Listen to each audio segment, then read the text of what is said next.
Welcome back to another episode of Rock Boys Football. Fascinating matchup, not only in the landscape of the ACC, but quite frankly, whoever wins this football game Thursday night with Syracuse and Pitt, I think immediately puts them in that legitimate college football playoff conversation. I'm not saying either of these teams are going to wind up in the college football playoffs, but whoever wins this game, I think inserts themselves in that conversation heading into the month of November. Big storyline in this football game: Kyle McCord, Eli Holstein, two really talented quarterbacks that came over to both these programs in the transfer portal, been playing really good football. Now, the caveat to that conversation: both Kyle McCord and Eli Holstein have been really good. They've also been both top 20 in turnover worthy plays. This game feels like what quarterback makes those game changing plays, those game winning plays, but also avoids some of those, kind of catastrophic mistakes in this football game as well. Really, really fascinating, not only football game, but quarterback duel we're going to see Thursday night. Before we get into it, and as always, just want to say thank you to you guys. The amount of support for these preview prediction episodes, it's been amazing. I can't thank you guys enough. If y'all do enjoy the content, consider subscribing to the channel. Much more importantly, let it fly in the comment section. A lot of different ways that you can view this football game. And quite frankly, the line has moved significantly.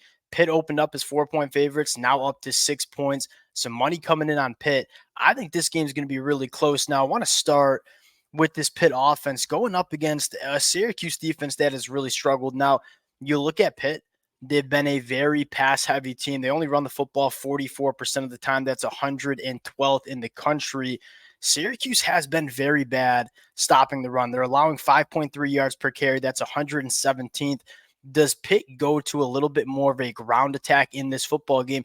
I think that's one of the storylines in this game where, yeah, Pitt wants to throw the football. They have some talented wide receivers, Eli Holstein playing really good ball, but they also have a really good running back that you look at Reed and say he's not the biggest running back, but he's a South Florida cat that has absolute burners. I wonder if Pitt tries to run the football a little bit more in this game because of the matchup where Syracuse has really struggled on the defensive side of the football, stopping the run. I think the second thing you're looking at is the turnovers. I think both. I really do think that this game you have two quarterbacks that are playing with a lot of confidence, that are gunslinger quarterbacks that want to make those big time throws, but also will put the ball in harm's way. Can Eli Holstein kind of walk that line between I want to make some big time throws, I want to go win this football game for Pitt, but I also want to keep the ball out of harm's way and prevent kind of taking some of those turnovers? Those are the two storylines that I'm looking at. But if you were looking at kind of a unit that you trust more between Pitt's offense and the Syracuse defense, I think a lot of people would be trusting this Pitt offense to put some points on the board. You look at the numbers: 34.5 points per game scored. That's top 23 in the country. 6.3 yards per play. That's 23rd in the country as well.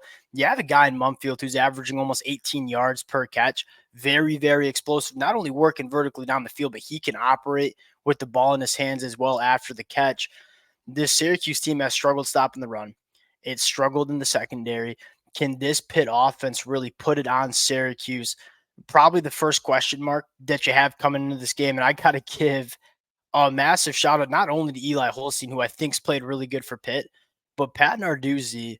He normally wants to run Pitt a specific way. He made a significant change going out and getting Cade Bell to come in and take over this offense, and it's been awesome for this Pitt team. I mean, this offense, it's suddenly fun to watch. Where, I mean, outside of that year with Kenny Pickett, this was a frustrating Pitt offense to watch for the last couple of years. This offense can attack you in a lot of different ways. It's predicated on getting their playmakers involved in space, and it's been really, really dang good to start the 2024 season. Now, you flip the sides and say, the numbers for Pitt, and we talked about this a couple weeks ago, maybe not as good as we're used to on the defensive side of the football. The Pitt defense has cleaned it up. And you take a look at the numbers and say, all right, they're allowing 25 points per game. That's 58th in the country, average number. But then you kind of dive into it a little bit more and say 4.6 yards per play allowed for this Pitt defense. That's top 20 in the country. This Pitt defense, I don't think is as bad as we thought it was going to be to start the year. It's really starting to figure it out, which I think makes sense for a Pat Narduzzi coach team. Now they're going up against the Syracuse offense that can put it up on the board as well. Again, two really good quarterbacks in this matchup. Now Syracuse, a little bit more of a one-dimensional offense. They don't run the football all that much. They only run it 37% of the time. That's 132nd in the country. And they don't run the football all that well, right? 3.6 yards per carry. That's 98th in the country. They're going up against a Pitt defense that's only allowing 3 yards per carry. That's ninth best in the country. So I would look at that matchup and say, all right, Syracuse probably not going to have a ton of success running the football. But I don't know if that matters for Syracuse because they don't really lean on the run game to put points up on the board. Kyle McCord, second in the ACC in passing yards. And there are not only is Kyle McCord playing really good football, and he can make, I mean, this kid was a top 50 national recruit for a reason. He can make any throw you want on the football field. I think more importantly, Syracuse has three weapons on the outside that all do a little bit of different things, but are all just matchup nightmares for an opposing defense. And you've seen defenses really struggle to deal with some of those playmakers. You look at a guy like Meeks, you look at a guy like Pena, who's just kind of 7-11, always open, working out of the slot. And then you obviously just deal with the freak show in Rondé Gaston, who you talk about matchup nightmares, like trying to find defensive backs or line, whoever's trying to deal with the Rondé Gaston. If you're trying to find a guy that's big enough to deal with him, he's probably not fast enough. And you're trying to find a faster defensive back to deal with him, probably doesn't have the size. That's a definition of a matchup nightmare kind of pass catcher.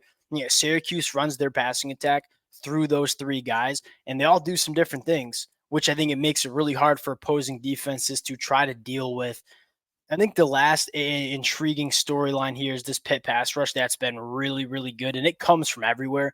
They're sacking the quarterback 8.7% of dropbacks. That's 17th best in the country. One of the things I'm looking at is if Syracuse is not going to run the football all that often, and they're going to allow Pitt to pin their ears back and just get after the passer and not really worry about stopping the run, can Syracuse hold up in pass protection against this Pitt pass rush? That's probably what you're looking for. This is going to be a fascinating game. And I think the last storyline is Syracuse. They run really fast, but they also control the clock, which is something you don't always see. You look at Syracuse, they're the seventh fastest offense in terms of plays per game, but they're also top 10 in time of possession, which is kind of a weird stat. But I mean, that's how you win football games. You run a lot of plays, but you're also controlling the clock. Really impressive for Syracuse. You look at Pitt, they don't really do very, I shouldn't say they don't do very well. They're 132nd in time of possession. And so that's kind of another thing you're looking at. Now, getting to the pick here. I think this, again, I think you're almost trying to pick a quarterback here, right? Kyle McCord, Eli Holstein. I'm going to go with Pitt to cover the number one, like them at home. But more importantly, I think this Pitt team is a little bit more well-rounded than Syracuse. I think Syracuse, not a very good defense. They're very reliant on this Syracuse passing attack, which has been very good. That's why they're 5-1. You look at Pitt and say they can run the football effectively. They can throw the football, but they also have a defense that can make some plays and really get after the passer, where you don't really say that for Syracuse. So at the end of the day, I think Kyle McCord, Eli Holstein, that's going to be a phenomenal quarterback matchup. But I'm going to go with the team that, although I might take Kyle McCord as a pure quarterback over Eli Holstein, I'm going to go with Pitt because I think they're a little bit more of a well-rounded team. And when you're seeing two really good football teams go head-to-head, I think you want to take the team that's a little bit more well-rounded, and that's Pitt heading into this matchup Thursday night. This one feels, and I don't love the pick because it's like you want them to cover almost a touchdown here. This game feels like whatever team has the football last and an opportunity to go score wins this football game. Don't love it. I'll take picks. I think they are a little bit more of a complete team, but this is going to be a very, very fun football game Thursday night.